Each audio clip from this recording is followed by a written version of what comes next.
Well, for those of you who've watched me for a long time on television, you know I have a history with, well, I don't know how to say this. I guess there's only one way to say it. I have a thing for puppets. So when we learned that there was a rather extraordinary puppet maker right in our midst, I was intrigued. He goes by the name of Handemonium, so I already liked him. And he's very good at what he does. Take a look.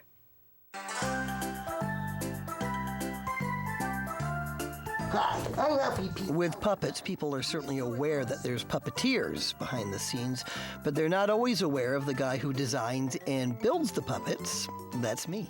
The name of my company is Handemonium, that's pandemonium with an H. And I do puppets for theater, for ventriloquists, for television. I've done a couple of films as well.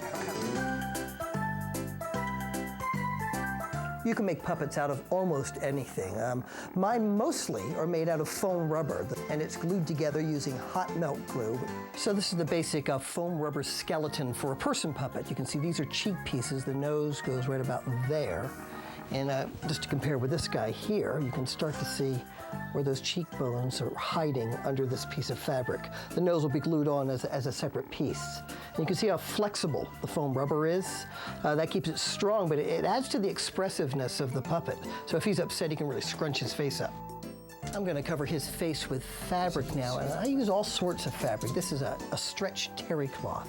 Foam rubber as a medium for puppets is very forgiving.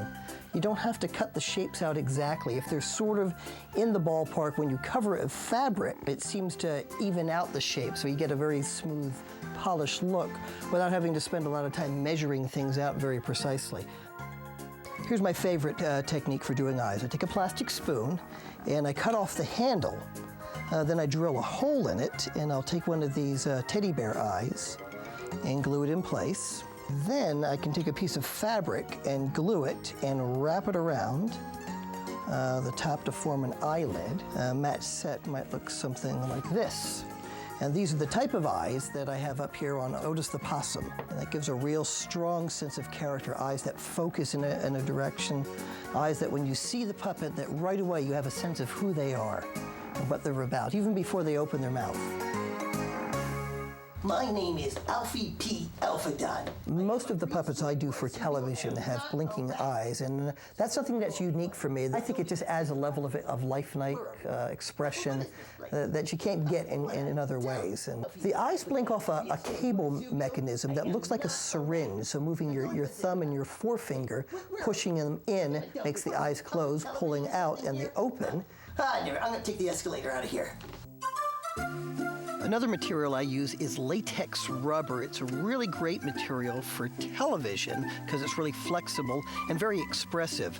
I used it for a character named Kaz. He hosts a talk show called You Don't Say.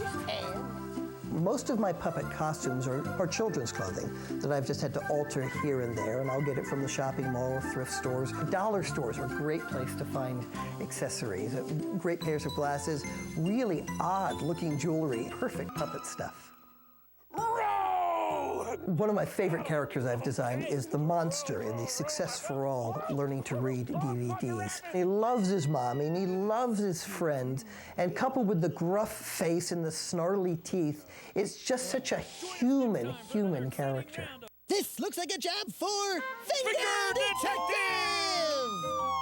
Finger Detective might be one of my most successful puppets. Finger Detective looks like nothing you've ever seen. It's a hand with a trench coat. The idea behind Finger Detective is that when children are learning to read words with a lot of syllables, by covering part of the word and gradually revealing it with your finger, lets you sound out the words in little pieces. That's Finger Detective's job.